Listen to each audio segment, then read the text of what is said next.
Pois então, é notável que a grande maioria dos fãs de quadrinhos são apaixonados por histórias do Batman, e não é pra menos, pois ele foi responsável por inúmeras histórias de sucesso: Cavaleiro das Trevas, Ano 1, A Piada Mortal, Arkham Asylum.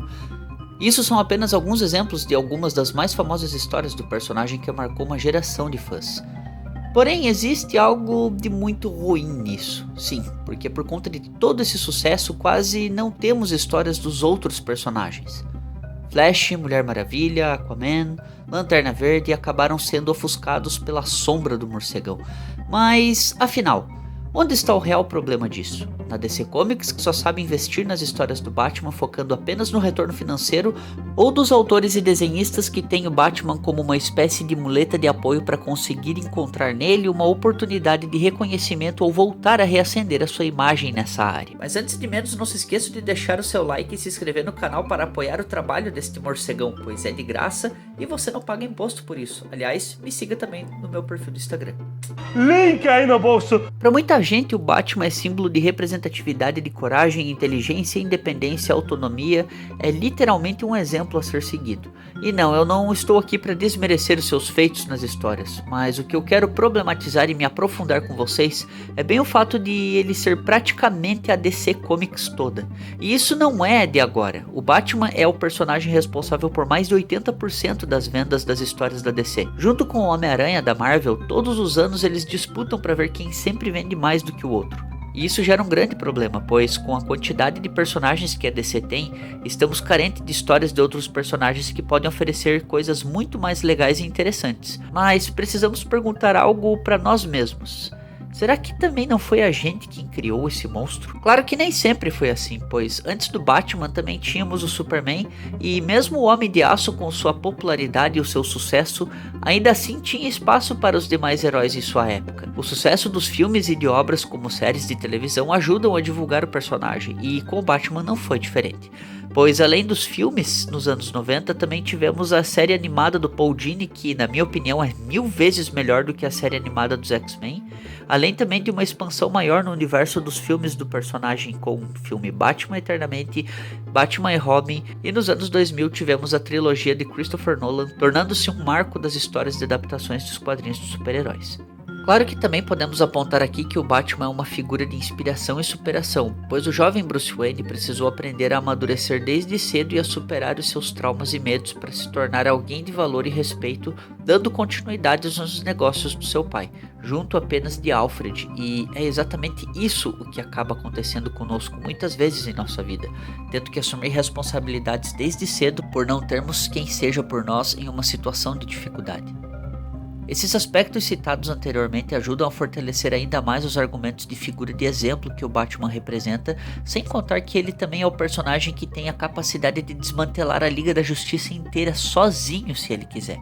Sim, exatamente, ele tem um plano para poder deter cada um dos integrantes do seu grupo. Mas, afinal, como deter o Batman? Existe um meio para conseguir parar a vingança e a justiça que ele carrega? Pois nem mesmo o próprio Failsafe, que é uma criação dele mesmo, que é um robô criado para detê-lo caso ele saia de controle, foi perfeito e bom o bastante para conseguir detê-lo.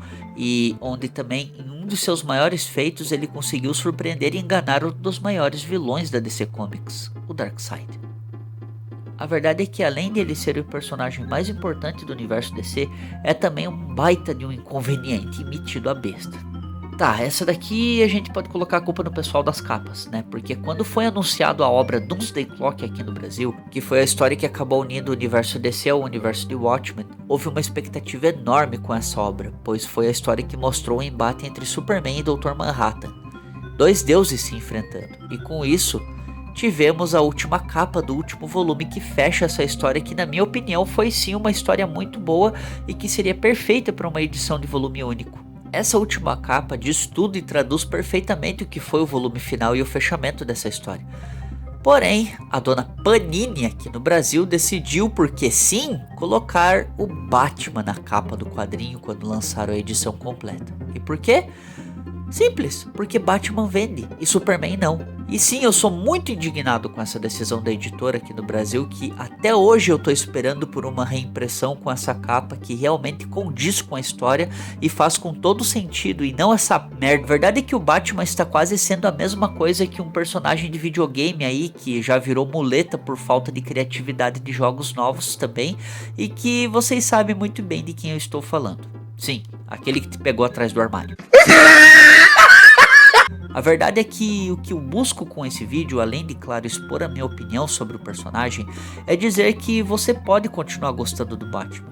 Não tem problema nenhum nisso, mas na minha humilde opinião, acredito que existe algo mais em outros personagens que podem ser explorados aí na DC. Por mais que eu ache que tudo deveria ter um fim e recriar em outros personagens para manter esse universo vivo, acredito que ao invés de sempre estarem ressuscitando os mesmos, tenham a coragem de matar definitivamente e arrisquem em colocar alguém novo no seu lugar.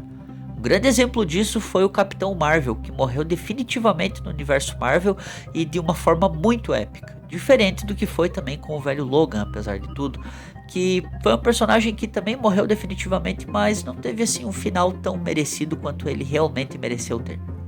A verdade é que tanto Marvel quanto DC são tudo uma grande bagunça, e que fica difícil dizer o que fazer com certos personagens e qual destino seria melhor para quem, pois para quem conhece o Gavião Negro sabe a zona que é a linha do tempo desse personagem. Mesmo que no universo Renascimento eles meio que deram uma acertada em algumas coisas, né?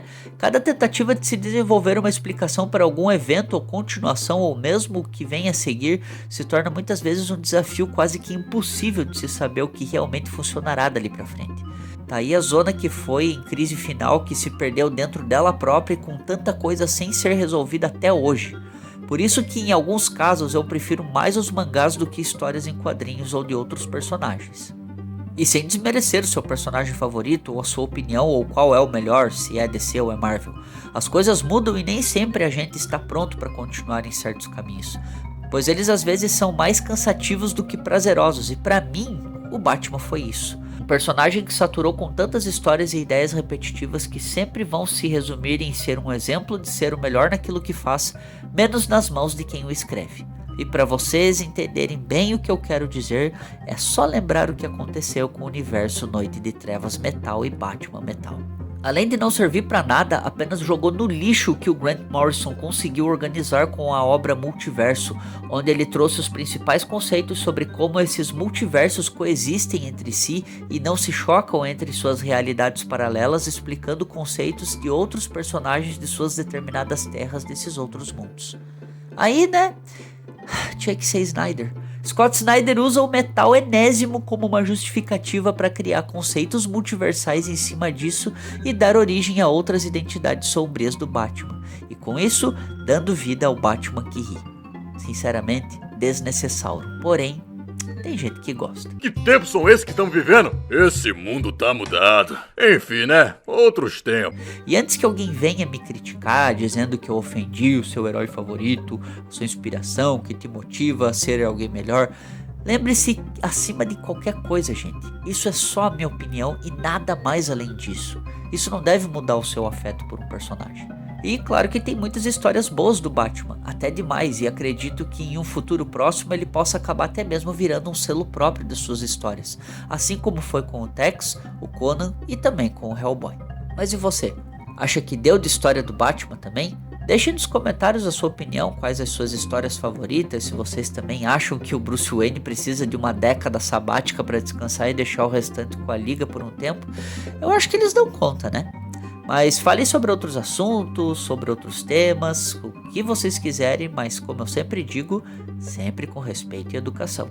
E antes de ir, tem 3 vídeos aqui bem legais para vocês, que é um sobre The Last of Us, esse outro sobre o mangá Innocent e esse outro que é sobre a adaptação dos games. Muito obrigado por verem o vídeo até aqui, vejo vocês na próxima, beijo bela, abraço fera e tchau. I am vengeance.